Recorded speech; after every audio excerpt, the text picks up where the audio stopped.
How's it going, everyone? Welcome back to the channel. So like every other video, if you guys want a chance at any questions being answered, make sure you drop a comment down below with your question, and I'll try to answer everyone's question as fairly as possible. As you can tell, I'm obviously in a different location. Hopefully it's not too echoey, as the house is a cement house and echoes a tiny bit more. So hopefully it's not too bad for you guys. So with that being said, let's go ahead and get started with the first question of the week. And how long should you warm up your engine in the morning, both summer and winter? And my answer is going to be the same for both of those. And this particular question, I believe, was one for a 1.5T, although this would apply to basically any engine or any manufacturer, in my personal opinion. And I like to let the engine warm up to the point where the temperature gauge starts to at least move in the first increment, or you see some movement in the indicator, or if it has one of those styles that the light is blue when you first start it up, wait till the light turns off, then start driving. And obviously you don't want to go full throttle or anything at that point until the engine is 100% at operating temperature. And then once it reaches that point, then obviously you can drive it in whatever way you want to. But once you start seeing that incremental movement, then it's safe to drive, in my opinion. Again, just don't go abusing it until the engine is 100% up to running condition, and hopefully that answers the question for you. All right, so second question is easy way to replace a broken wheel stud on a 2014 Honda CR-V, and I'm gonna assume that this is a lower trim model and it has the steel wheels. That's usually the ones we see breaking.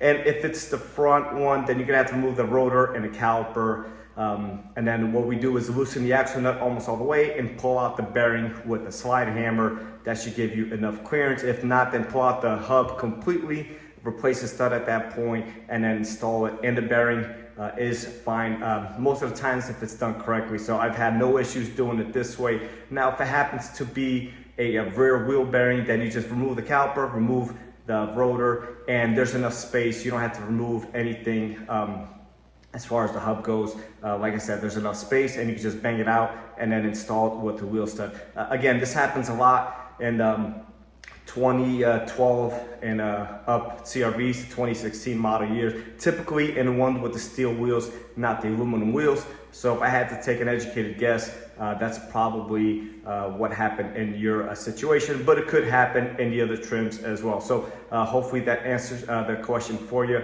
Obviously, if it's a different vehicle with a bolted-on hub, then it might have a different procedure, but for that vehicle specifically, that's the way I would do it. All right, so this next question is about a 98 Accord with a rusted exhaust, and it's rusted in between the B pipe and a muffler. This is a very common failure point in older Honda vehicles, especially that specific generation. So his question was the B pipe is $486, and I believe the muffler was on back order or something along those lines. Obviously it gets pretty expensive pretty quickly. The car's in good condition, but it is a 98. So obviously you want to factor in all different situations. And what I would do personally at that point, I would probably either go aftermarket, and typically if you get like a Walker system, you could probably get maybe a year, 2-3 years out of it, and it's fairly affordable. Now, if you didn't want to do that, I would probably take it to some sort of a Meineke or an exhaust shop, and just have them weld on 2 different flanges. And you just got to see if they're going to charge you as much as the Honda stuff. Then obviously you probably just do aftermarket, because chances are the baffles in a muffler are already starting to fail.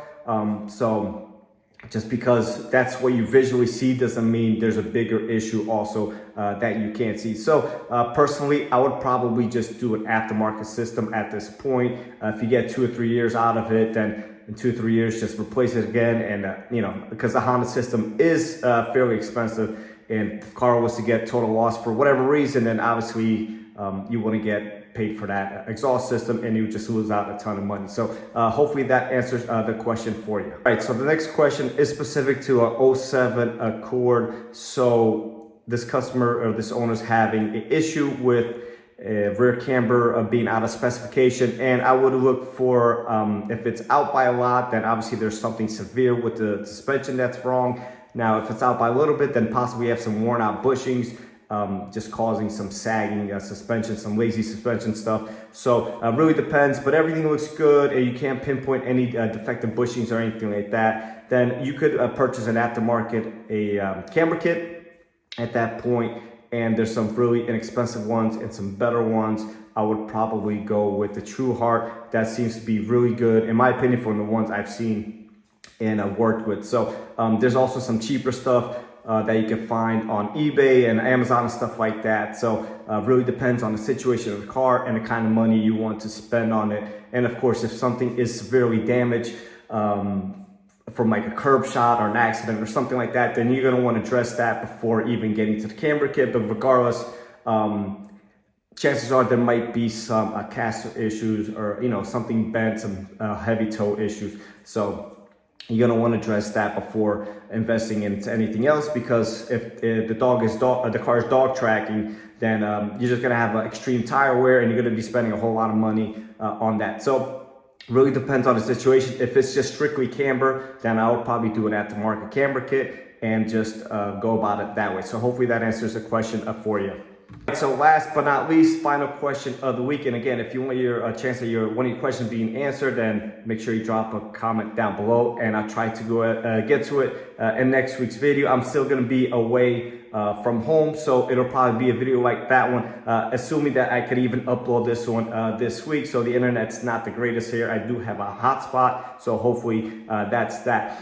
But this person is having issues with the car making noises while changing temperatures and even turning off the system. So could be two things in my opinion. Could be something binding with the motors themselves, or a door in one of the boxes, or the car could be low on coolant and just giving like a burping type of sound. So you really need to address this, you know, with somebody professional probably at this point, to make sure you're not just throwing parts at it. It could be as simple as just the system being low on coolant, and maybe just top it off and bleed it, and that will fix that. Then obviously if something's binding and the car's trying to keep, you know, the motor's trying to get to that position and it can't, then that's a bigger issue. And it could be a simple issue as far as replacing the motor or the box itself. So once again, guys, I'm gonna wrap up this video. Thanks for watching, and I'll catch you guys on the next one.